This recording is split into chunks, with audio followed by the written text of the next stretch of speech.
നാടെങ്ങും വിഷു ആഘോഷത്തിന്റെ തിരക്കിലാണ്. പൂത്തുറഞ്ഞു നിൽക്കുന്ന കണിക്കൊന്നകൾ, കായ്ച്ചു നിൽക്കുന്ന ഫലങ്ങൾ, കണിക്കൊരുക്കി വെച്ച ഉണ്ണിക്കണ്ണന്മാർ, പടക്കങ്ങൾ, കൈനീട്ടം, എല്ലാത്തിനുമുപരി സമൃദ്ധി നിറഞ്ഞ സദ്യ. അങ്ങനെ മലയാളികൾക്ക് വിഷു ആഘോഷിക്കാൻ കാരണങ്ങൾ പലതാണ്. പുതിയ ഒരു ആരംഭത്തിനൊരുങ്ങുന്ന വിഷുവിന്റെ ഐതിഹ്യത്തിലേക്കൊന്ന് എത്തി നോക്കാം.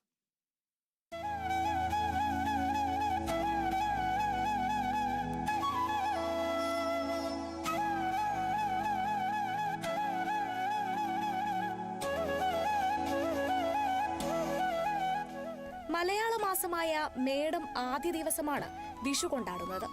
വിഷു എന്നാൽ തുല്യമായത് എന്നാണ് അർത്ഥം. അതായത് രാത്രിയും പകലും തുല്യമായ ദിവസം. വിഷുവുമായി ബന്ധപ്പെടുത്തി ഒട്ടേറെ ഐതിഹ്യങ്ങൾ നിലവിലുണ്ട്. ഏറ്റവും പ്രചാരത്തിലുള്ള ഒരു പുരാണകഥ നരകാസുര നിഗ്രഹമാണ്. 3 ലോകങ്ങളും നരകാസുരന്റെ ഉപദ്രവത്താൽ വലഞ്ഞപ്പോൾ നരകാസുരനുമായി കൃഷ്ണൻ യുദ്ധത്തിനെത്തി.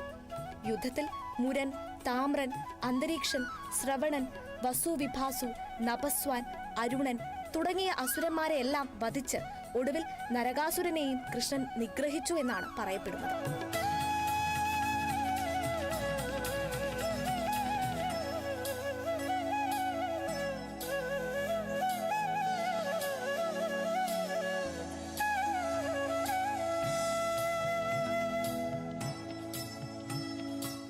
രാക്ഷസ രാജാവും ലങ്കാധിപതിയുമായ രാവണൻ ത്രിഭുവനങ്ങളും അടക്കി വാഴുന്ന കാലം. സൂര്യൻ ഉൾപ്പെടെയുള്ള നവഗ്രഹങ്ങളെല്ലാം രാവണന്റെ നിയന്ത്രണത്തിലും ഇച്ഛയ്ക്കുമനുസരിച്ചായിരുന്നു ഉദിക്കുകയും സംക്രമണം നടത്തുകയും ചെയ്തിരുന്നത്. രാമൻ രാവണ നിഗ്രഹം നടത്തിയതോടെ സൂര്യനും മറ്റു ഗ്രഹങ്ങൾക്കും മോചനം ലഭിച്ചു. ഈ ദിവസമാണ് വിഷുവായി ആഘോഷിക്കുന്നതെന്നാണ് മറ്റൊരു ഐതിഹ്യം. വിഷുവിന്റെ തലേ ദിവസം വീടുകളുടെ പരിസരത്തിലുള്ള ചപ്പുചവറുകൾ അടിച്ചുവാരി കത്തിച്ചു കളയുന്ന പതിവും ചിലയിടങ്ങളിലുണ്ട്. രാവണവധത്തെ തുടർന്നുള്ള ലങ്കാദഹനത്തിന്റെ പ്രതീകമാണിതെന്നും വിശ്വസിക്കുന്നു.